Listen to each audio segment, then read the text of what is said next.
بسم اللہ الرحمن الرحیم۔ السلام علیکم۔ یہ واقعہ رسول اللہ صلی اللہ علیہ وآلہ وسلم کی ولادت کے سال پیش آیا، جو عام فعل کہلاتا ہے۔ مکہ مکرمہ اس وقت ایک مذہبی اور تجارتی مرکز تھا۔ بیت اللہ، جو حضرت ابراہیم علیہ السلام اور حضرت اسماعیل علیہ السلام نے تعمیر کیا تھا، عربوں کا قبلہ اور مرکز عبادت تھا۔ عرب قبائل یہاں حج کے لیے آتے اور اپنے بت بھی خانہ کعبہ میں رکھتے، مگر خانہ پاک کعبہ کی عظمت سب پر مسلم تھی۔ اس دور میں یمن پر حبشہ کا قبضہ تھا اور حبشی فوج کی قیادت ایک عیسائی گورنر ابرہہ اشرم کر رہا تھا۔ وہ نہ صرف طاقتور فوجی حکمران تھا، بلکہ سیاسی عزائم رکھنے والا ایک ذہین مگر متکبر شخص بھی تھا۔ ابرہہ کا مقصد خانہ کعبہ کو گرانا اور یمن کے شہر صنعا میں اپنی تعمیر کردہ عظیم گرجا القدس کو عربوں کا مرکز عبادت بنانا تھا۔ اس نے یہ چرچ بے حد شاندار بنایا، سونے، چاندی، قیمتی سنگ مرمر اور نایاب لکڑیوں سے آراستہ کیا۔ وہ چاہتا تھا کہ عرب قبائل اپنے حج کے لیے مکہ کی بجائے یہاں آئیں، تاکہ اس کی حکومت کا وقار بڑھے اور تجارتی راستے یمن کی طرف منتقل ہوں۔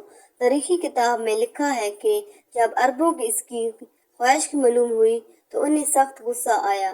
بعض روایات کے مطابق بنی کنانہ قبیلے کے ایک شخص نے القدس میں داخل ہو کر اس کی بے حرمتی کی اور اسے ناپاک کر دیا، اور ابرہہ کو جب خبر ملی تو وہ غضبناک ہو گیا اور قسم کھا لی کہ وہ خانہ کعبہ کو گرا کر اس کی جگہ القدس کو مرکز بنائے۔ ابرہہ نے ایک عظیم لشکر تیار کیا۔ اس لشکر میں ہزاروں سپاہی، گھوڑے، اونٹ اور سب سے اہم ہاتھی شامل کیے گئے۔ ہاتھی اس وقت عرب میں نایاب تھے اور جنگ میں خوف و دہشت پیدا کرنے کا ذریعہ سمجھے جاتے تھے۔ ان میں سب سے بڑا ہاتھی محمود تھا، جو حبشہ سے لایا گیا تھا۔ ابرہہ کو یقین تھا کہ ہاتھیوں کی طاقت سے مکہ کی دیواریں اور خانہ کعبہ آسانی سے گر جائیں گے۔ ابرہہ کا لشکر یمن سے روانہ ہوا۔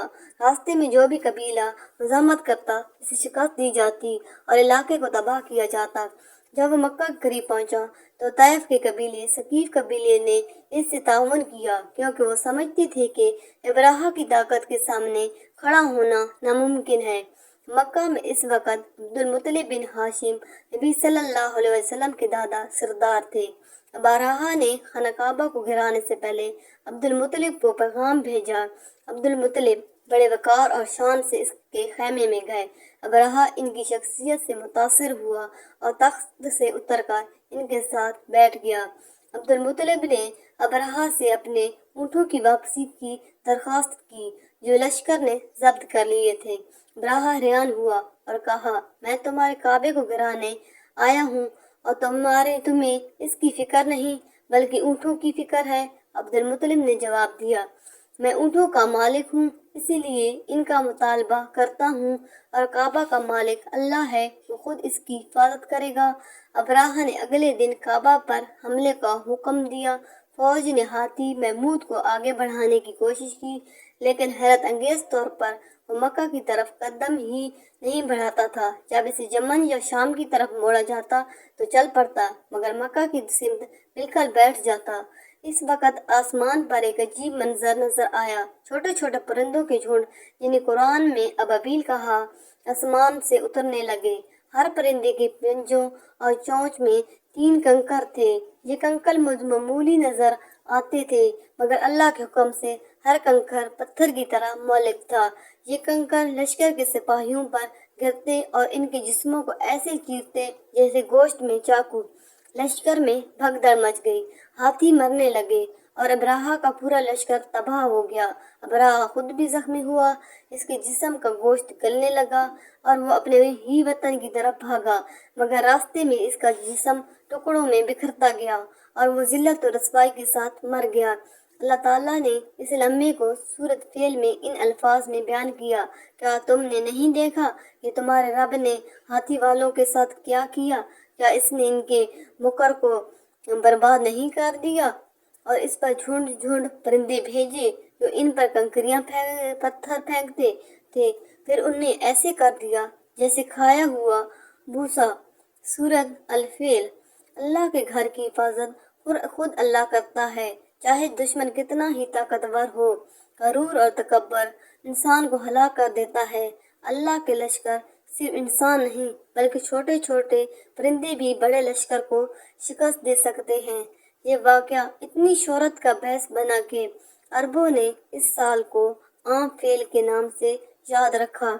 اسی سال ربیع الاول میں ہمارے پیارے نبی حضرت محمد صلی اللہ علیہ وآلہ وسلم کی ولادت ہوئی، جو اس دنیا کے لیے رحمت اور نور بن کر آئے۔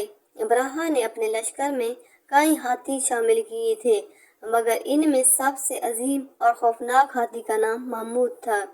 یہ ہاتھی سیاہ رنگ کا، بلند قدامت اور مضبوط ہڈیوں والا تھا۔ یمن کے جنگلوں سے خاص طور پر اس مہم کے لیے لایا گیا تھا۔ ہاتھیوں کا اصل مقصد صرف یہ نہیں تھا کہ وہ بوجھ اٹھائیں، بلکہ جنگ میں قلہ شکن ہتھیار کا کام کریں۔ ان کے ذریعے دشمن کی دیواریں، دروازے اور مضبوط عمارتیں توڑنا آسان ہوتا تھا۔ عرب میں چونکہ ہاتھی عام نہیں تھے، اس لیے ان کا منظر ہی لوگوں میں دہشت پیدا کرنے کے لیے کافی تھا۔ جب لشکر مکہ کے قریب پہنچا تو ابرہہ نے اپنے سب سے بڑے ہاتھی محمود کو آگے بڑھایا تاکہ وہ خانہ کعبہ کی دیواریں توڑنے کا آغاز کرے۔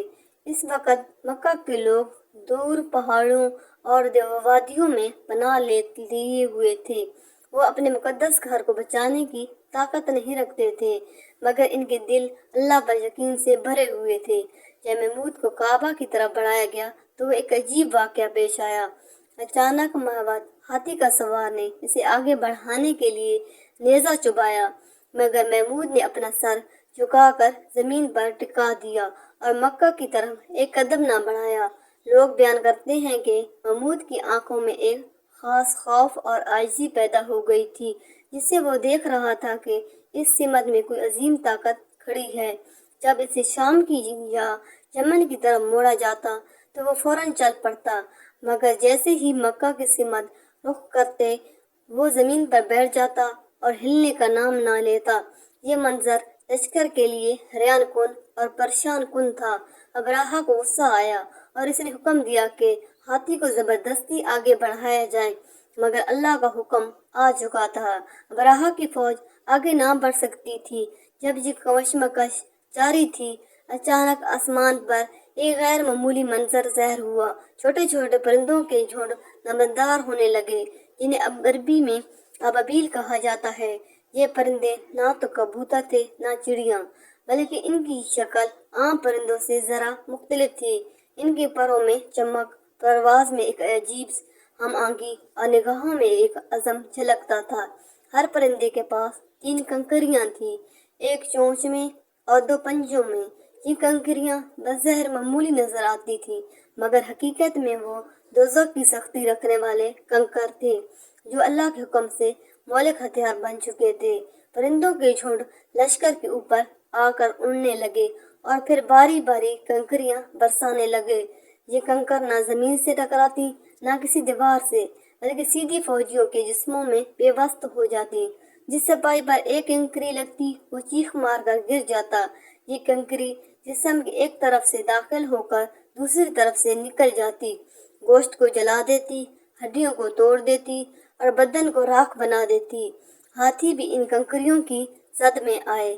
محمود پر بھی ایک کنکری لگی اور وہ درد سے چیخا، زمین پر گر پڑا اور پھر کبھی نہ اٹھا۔ لشکر میں بھگدڑ مچ گئی، سپاہی ایک دوسرے کو رونتے ہوئے بھاگنے لگے۔ ابرہہ خود بھی زخمی ہوا، اس کے جسم پر کنکری لگی اور گوشت گلنے لگا۔ راستے میں اس کا جسم ٹکڑوں میں بکھرتا گیا۔ وہ یمن پہنچنے سے پہلے ہی ذلت کے ساتھ مر گیا۔ یہ پورا واقعہ چند لمحوں میں پیش آیا اور وہ لشکر جو اپنی طاقت اور ہاتھیوں پر غرور کرتا تھا، اللہ کے چھوٹے چھوٹے پرندوں کے سامنے مٹی کے ڈھیر کی طرح گر پڑا۔ یہ واقعہ ہمیں یہ سبق دیتا ہے کہ اللہ کے گھر کی حفاظت اللہ خود کرتا ہے۔ طاقت، فوج اور ہاتھی بھی اللہ کی تقدیر کے سامنے کچھ نہیں کر سکتے۔ چھوٹی مخلوق بھی اگر اللہ کا حکم ہو تو دنیا کے بڑے سے بڑے لشکر کو شکست دے سکتی ہیں۔ اگر آپ کو ہماری یہ ویڈیو پسند آئی ہے تو اس ویڈیو کو لائک کریں۔ شکریہ۔